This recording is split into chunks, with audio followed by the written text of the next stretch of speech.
Good morning, children. Since from 2 weeks we are studying the lesson Best Advice I Ever Had, which is written by Mrs. Vijayalakshmi Pandit. She has written based on her experience the best advice from whom she had and how it worked out in her life. So all these experiences she has written in a form of article, and which we can also call it as an autobiography. So we are studying since from 2 weeks how she overcame many of her difficulties because of this advice. From whom she got this advice, children? Yes, she got this advice from the greatest soul, that who he is Mahatma Gandhi ji. So Mrs. Vijayalakshmi Pandit not wanted to meet her relatives in the beginning, as she felt bitterness towards them for supporting the law which said that widows and daughters had no right to share in family property. So during that time, Gandhiji advised her not to hurt herself. She was already in sorrow with the loss of her husband, and she need not inflict further injury on herself because she lacked courage to clench her heart. This was totally a kind of difficulty for her, a kind of problem which she was fighting herself. Okay. See, she followed Mahatma Gandhiji's advice, and sincerely she followed the advice. Though she did not want to meet her family members, as a mark of respect for Gandhiji, she met them, and thus she was able to sort out the problem. So in this way, for first time, Gandhiji's advice worked in her life. And for second time, children, when it worked, when she was facing a humiliating situation in the conference, when she was the leader of Indian delegation to UN for the debate of India's complaint regarding the ill treatment of people of Indian origin in South Africa. The opponents made personal attacks against her and the country. Initially, she did not respond, but later she also started to respond in a same way. So what she did? The attack was verbal, children, actually. She did not use any kind of weapon.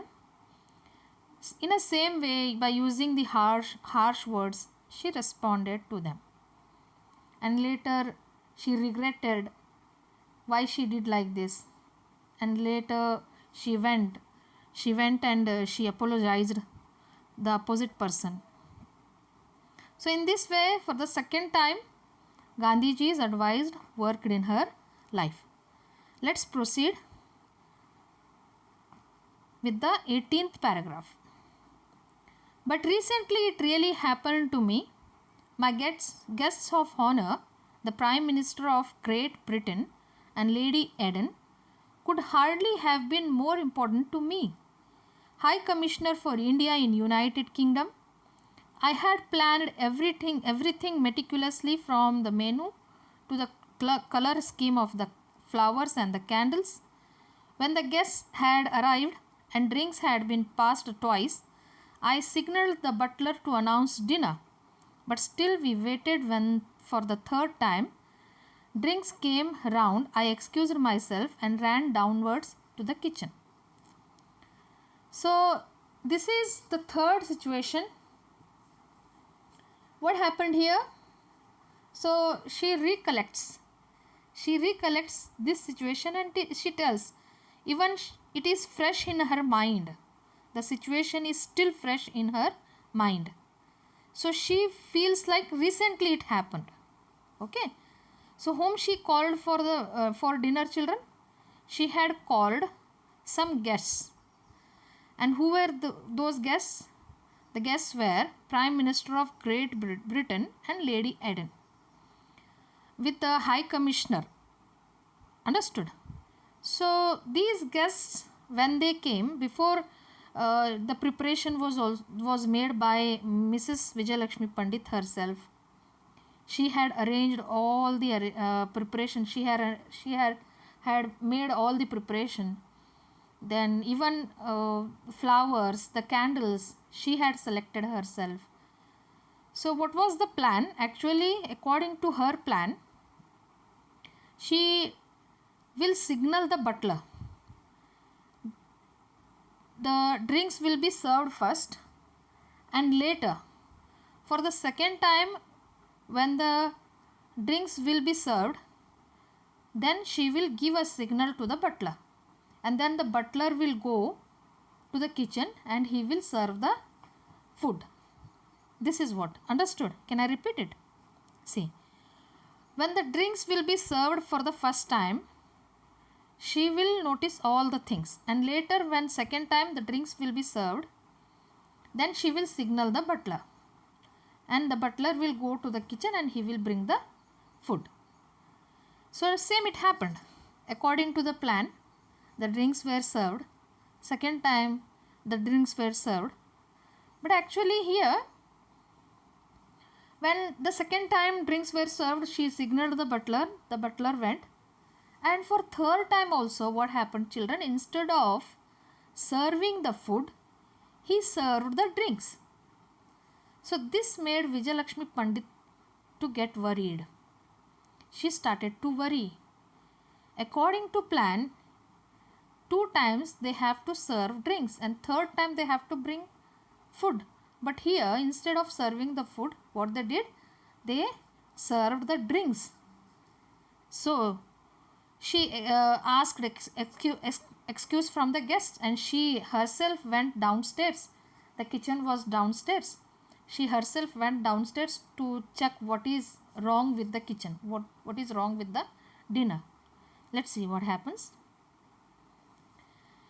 It presented a shocking sight. In one corner stood a frightened little kitchen maid, in another the housekeeper. At the table sat my cook, waving a ladle and singing, beating time with his foot. His eyes were glazed, and he was far away in some other sphere. The table was littered with pieces of chicken. My knees felt too weak to support me, but I asked in as normal a voice as I could command, "Why isn't the dinner ready?" See, as soon as Mrs. Vijayalakshmi Pandit reached the kitchen, totally the sight what she saw in the kitchen was shocking. She was amazed, she was shocked by seeing the sight. What was the sight, children? In one corner there was a kitchen maid, she was standing, and in another corner housekeeper was standing. So you can imagine the kitchen is round, a square shape. Maybe a table is placed in the middle, and on that table the cook was sitting, and he was totally out of mind. He had drunk. So he held a ladle means spoon, big spoon. He held a ladle and he was waving it. He was singing. He was beating the legs on the table downside, when maybe his legs were waving, and those legs only he was beating to the table. So this made Vijayalakshmi Pandit to get frightened. Then she gained courage. First time when she saw this situation, she felt little weak. She was not able to speak only. So what was going on there? At one corner, the frightened little kitchen maid stood, and at another corner a housekeeper was standing, and in middle on the table the cook was sitting, and he was singing loudly, and on the table the pieces of the chicken were littered means thrown here and there, not in a proper way. Then Vijayalakshmi Pandit, she gained courage, and she asked, "Why the dinner is not ready?" She asked to the cook. Let's see what he answers. But it is ready, madam, my cook chanted. Already, everybody, sit down, sit down.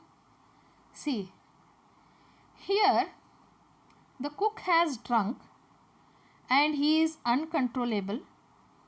He is not having conscious what he is speaking. Means you can just understand how the drunk people, they speak, children. They will not be able to see who is standing in front of them.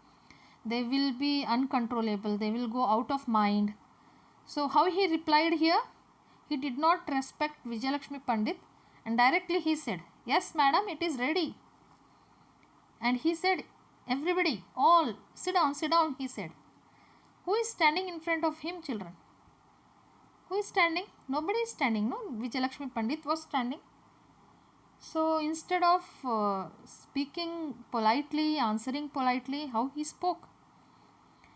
I was furious.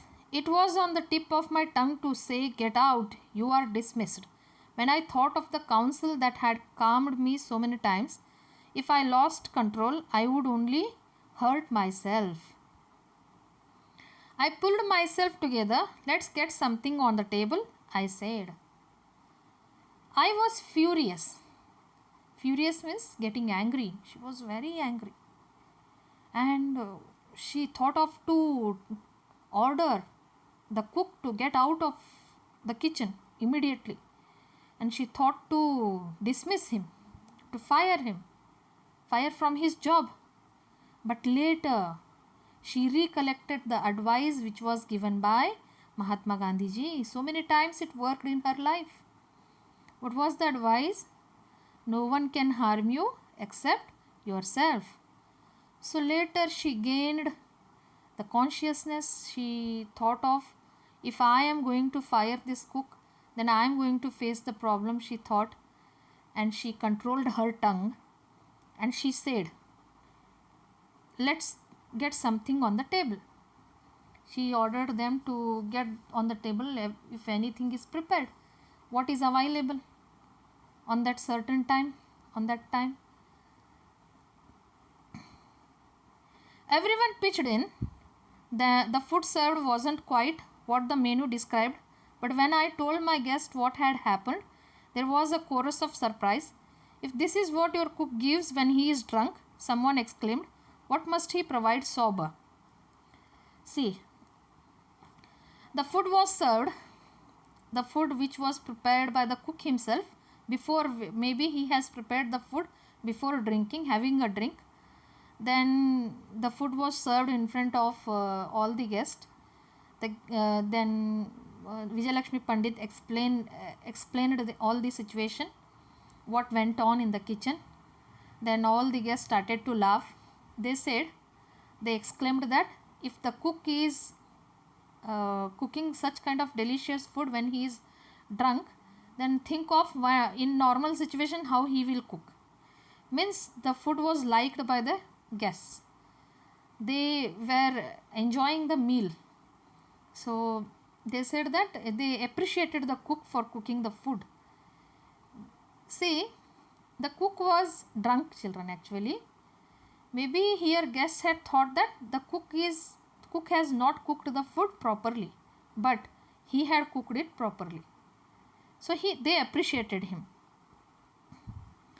The relief in my laughter must have sounded a little hysterical. My perspective restored, I realized that a dinner party, however important, is not a pivot of existence. To retain a sense of proportional is as important as being able to keep one's heart free from hatred. From all of us, no matter what our work, the advice Gandhiji gave me is meaningful. No one can harm you except yourself. See. Then when the guests started to appreciate the cook, she started to laugh. The laugh was not so openly she was laughing, children. Somewhere she was feeling guilty, like what she had planned, it did not go according to her plan. So little hysterical means maybe she was not able to smile openly, laugh openly.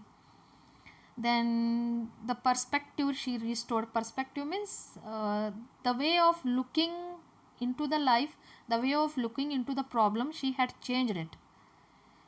The way she was realizing how to solve the problem, how to come out of the problem was important to her. So again she realized how the advice of Gandhiji worked in her life. So through this lesson she tells us that even we human beings, we are emotional in some or the other way.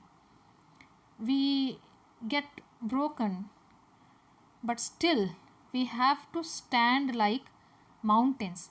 We have to be strong like stones. Understood? We should not give up on life. Life is a test, children, always.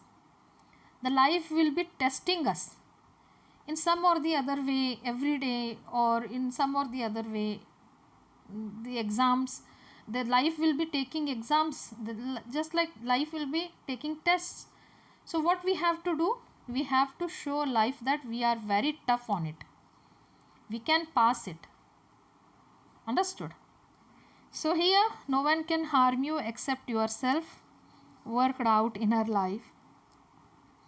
Each time when she faced bitterness or resentment, the advice given by Mahatma Gandhiji helped her to remove her negative feelings and solve the problem in a positive way. She was able to apply this counsel and overcome any difficulty in life. It was like a universal cure for all diseases, children. So this applies in our life also. So what message we get from this lesson is never to give up. Always we have to stay strong. We have to be very tough on life. We should not give up. We should not think that all the problems are for us only. We should not be very negative. We should be always positive. We should be always winning. The first and foremost thing is to believe in yourself, that the difficult time will pass over. Understood? There is a video, children, at the end of the lesson, and the message of the video is very nice.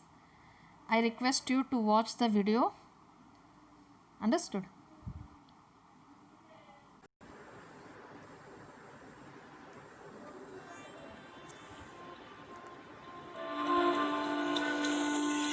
Compare the fern with the bamboo. The fern, you plant the seed and it's grown up. In a few weeks, the fern is out there. And the bamboo, you plant the seed. You keep on watering it, watering it, watering it. For first year, you see nothing on the surface has come out. The second year, again nothing has come out. The third year, again nothing. 5 years in succession, nothing comes. And then all of a sudden, the bamboo starts shooting out. And within 6 months, it has shot 100 feet. So what was it doing for those 5 years? You'd say it was doing nothing. It was deepening its roots. Because for it to rise 100 feet, it needs such solid roots. If the roots are not strong, it's going to fall over. Like the sequoia groves, last year some of us, we went to the sequoia forest. Now the sequoias are huge trees, and if by chance the sequoia seed has fallen in a place that's not strong enough, after 200 years the tree falls over. The roots cannot sustain. So the bamboo needs such strong roots, it's going to shoot 100 feet up. Those 5 years, it is strengthening its roots. Similarly, God wants us to reach that perfection. It will take time. And in this time, there will be mistakes. There will be errors. There will be times when we fall. Never opportunities to learn and to progress. The world may say you are a failure, but God will never say it. So many things in this world were rejected as failures, and later on they became great successes. We have all heard of Walt Disney's. He was such a failure that he was making some cartoons for some church, and the only place he had to stay was a rat-infested place. That is where he got the idea of the rat cartoon. We've heard of the author of Gone with the Wind. When he presented his manuscript to the publisher wrote on it, rejected. And that became one of the biggest successful novels in history. We've heard when Alexander Graham Bell, he made his telephone. He presented it to an investor. That person said, "Take this toy off my table. I am not interested." We've heard when Wilbur and Orville Smith, they were trying to create their aeroplane. 3 days before that, in the New York Times, there was an article in the editorial. These crazy people and their crazy machines, they are actually thinking that they will fly up in a machine. Impossible. Only birds can fly. And 3 days after that, they succeeded. So, there is no such thing as a failure. It's a constant learning process.